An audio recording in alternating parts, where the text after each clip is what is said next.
Congress party జాతీయ నాయకులు రాహుల్ గాంధీ నెల 5వ తేదీన నిర్మల్ జిల్లా పర్యటన నేపథ్యంలో జిల్లా కేంద్రంలోని కలెక్టరేట్ రోడ్డు ప్రాంతంలో బహిరంగ సభా స్థలాన్ని శుక్రవారం రాష్ట్ర మంత్రి సీతక్క, డీసీసీ అధ్యక్షులు కూచాడి శ్రీహర్రావు పరిశీలించారు. ఈ సందర్భంగా మంత్రి మాట్లాడుతూ జిల్లా కేంద్రంలో నిర్వహిస్తున్న భారీ బహిరంగ సభకు నిర్మల్, ముతోల్, ఖానాపూర్, బోధ్ నియోజకవర్గాల్లో నుండి పెద్ద సంఖ్యలో కాంగ్రెస్ కార్యకర్తలు, నాయకులు హాజరవుతున్నట్లు తెలిపారు.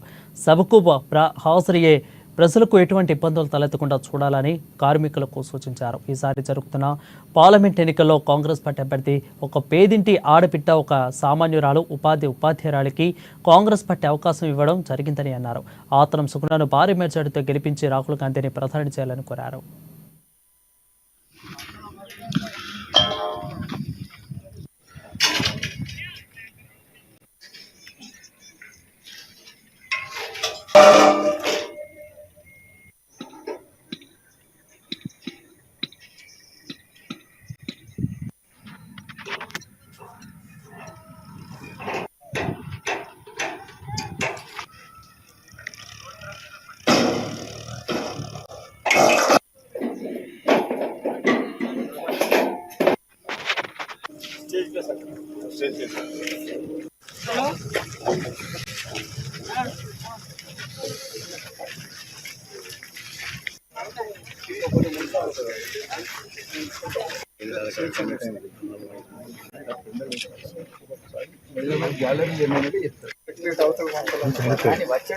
పేరున నమస్కారాలు.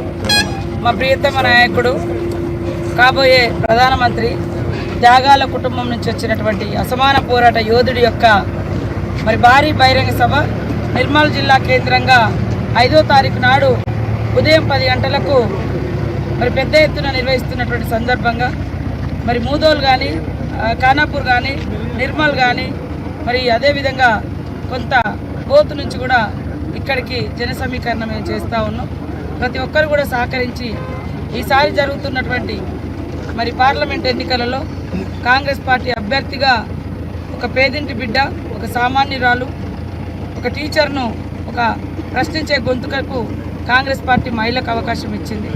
కాబట్టి తప్పకుండా చేయి గుర్తు కోటేసి గెలిపించి రేపు జరగబోయేటువంటి పార్లమెంట్